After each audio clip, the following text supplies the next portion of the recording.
시장을 움직이는 세력들의 의도를 눈치채기까지 정말 오래 걸린 것 같습니다. 이들이 전하고자 하는 메시지는 과연 무엇일까요?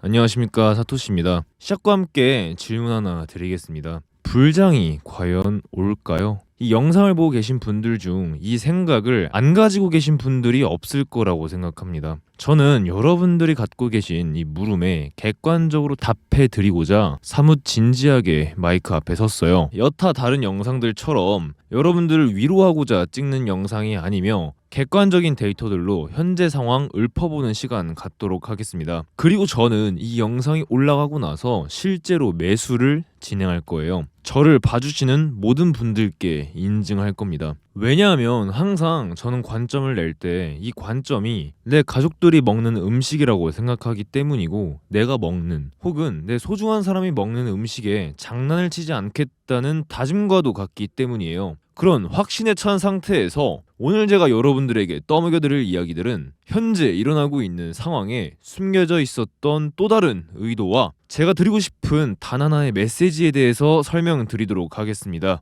그럼 오늘도 가시오. 여러분, 최근 코인판이 이렇게 냉각되기 시작한 시점이 어디라고 생각하시나요? 바로 2월 4일에 있었던 트럼프 행정부의 관세 부과 이슈에 해당하죠. 관세 전쟁이라고 할 만큼 미국의 관세 부과와 그에 따른 상대국들의 대응은 살벌하고 차가웠습니다. 왜 트럼프는 취임하자마자 다른 나라들에게 인사 대신 주먹을 날리는 것일까요? 그 배경은 미국의 현 상황에 있습니다. 이전 바이든 정부는 전 트럼프 정부에서 탈퇴했던 세계보건기구 WHO를 재가입하거나 유럽산 철강 및 알루미늄에 대한 관세를 철회하면서 다자주의적 정책들이 많았어요. 이는 미국 혼자서 어떠한 정책을 결정하기보다는 여러 나라가 함께 협력해서 정책을 결정하는 것이죠. 이러한 대외 친화적인 정책으로 인해 현재 미국이 다른 나라에 부과하는 관세 비율보다 다른 나라가 미국에 부과하는 관세 비율이 더 높은 상황입니다.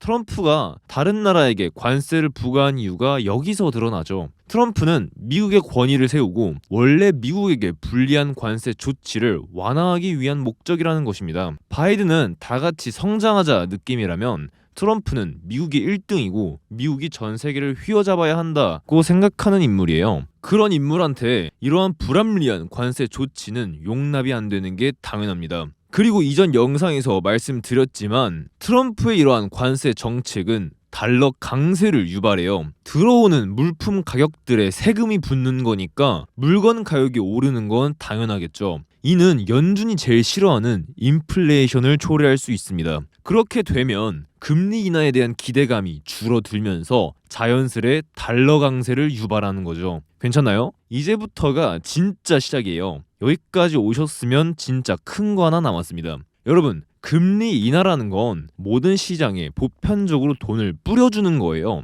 그리고 금리를 유지하는 건 현재 상황을 유지하겠다는 거고, 지금 잘하고 있는 애들한테 돈을 몰아준다는 거죠. 떠올려 봅시다. 우리에게 익숙한 신용등급처럼 돈을 갚을 능력이 확실하고 안정적이고 돈이 많으면 적은 이자에 돈을 빌려주어요. 반대로 돈을 불규칙하게 갚고 돈이 없으면 당연히 높은 이자에 돈을 빌려주죠. 이건 당연한 이치고 이는 시장에게도 적용됩니다. 수익이 높고 돈이 많은 미국 우량 기업들의 회사채는 현재 미국의 기준금리보다 0.043% 낮은 상황이에요. 여기서 회사채는 회사에서 돈을 빌려달라고 발행한 보증서와도 같은 거예요. 국채와 비슷하죠. 즉, 내가 똑같은 돈을 빌려 주어도 받는 이자가 국가에서 발행하는 국채보다 회사에서 발행하는 회사채가 싸다는 겁니다. 그럼 이건 우량 기업들 입장에서는 본인들 금리가 기준금리보다 낮으니까 똑같은 돈을 빌려 주어도 적은 이자만을 줘도 되겠죠.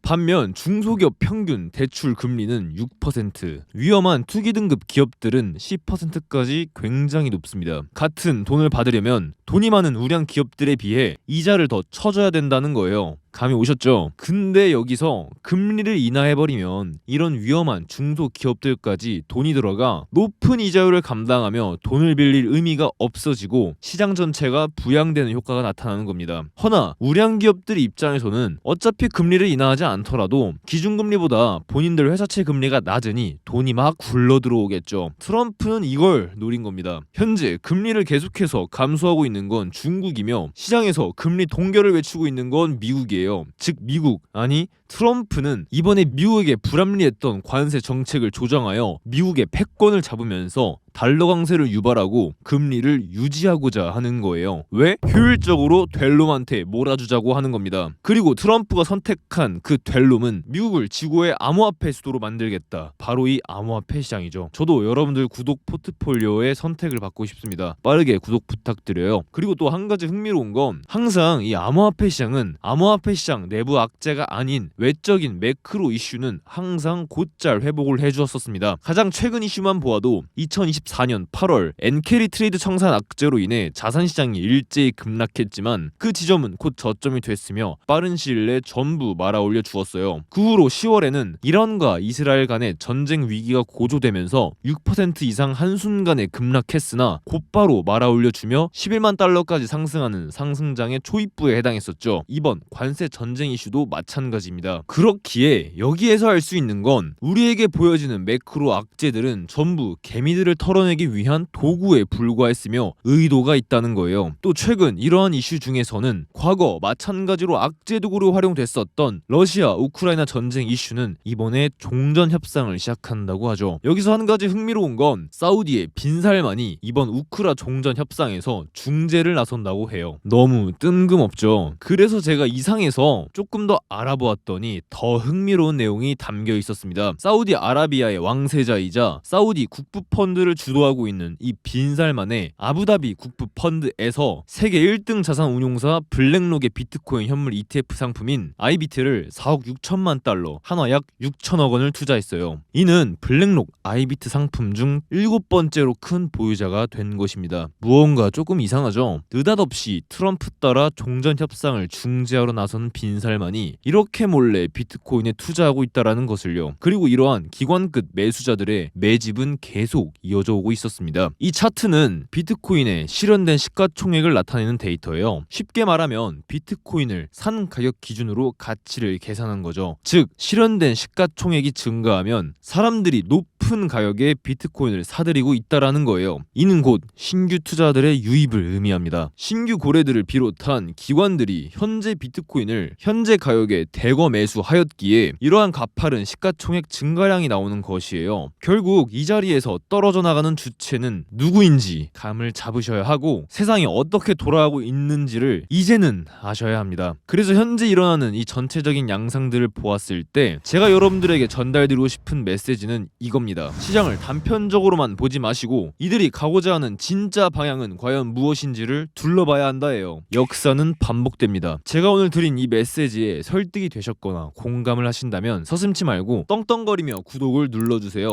오늘 내용이 머릿속에 들어오셨다면 굉장히 똑똑하신 겁니다. 자, 그럼 오늘 영상 마지막으로 짧게 각인시키고 가시죠. 현재 우리를 이렇게 피로하게 만든 매크로적 이슈는 관세 정쟁에서 단순 악재라기보다는 트럼프의 큰 그림을 볼 수 있는 매크로적 이슈였으며 트럼프는 이를 통해 델롬한테 몰아주려고 한다라는 것을 알 수 있었습니다. 그리고 그 트럼프가 선택한 산업이 암호화폐 산업이고요. 또한 과거 매크로적 이슈들은 항상 코인판에서 개미들을 털어내기 위한 도구로 사용됐을 뿐 전부 말아올려 주었습니다. 그걸 증빙이라도 하듯 기관 투자들은 빠르게 비트코인을 매집 중에 있었죠. 현재 투자 시장에 들어와 계신 분들은 아시겠지만 거래소 앱을 열어보는 것도 혹은 제 영상을 시청해 주시는 것도 작게나마 존재하는 불장이라는 기대감이 있기 때문이라고 생각합니다. 그걸 알기 때문에 더더욱이 제가 생각하는 관점에 대해서 그리고 투자에 대해서 여러분들 앞에 두고 기만을 하고 싶지가 않네요. 오늘 말씀드린 저의 진심이 담긴 메시지가 여러분들께 잘 전달이 됐길 바라며 인사 올리겠습니다. 가시기 전에 구독, 좋아요 부탁드리며 인증은 아래 고정 댓글 참고해주세요. 가볼게요. 사토시였습니다.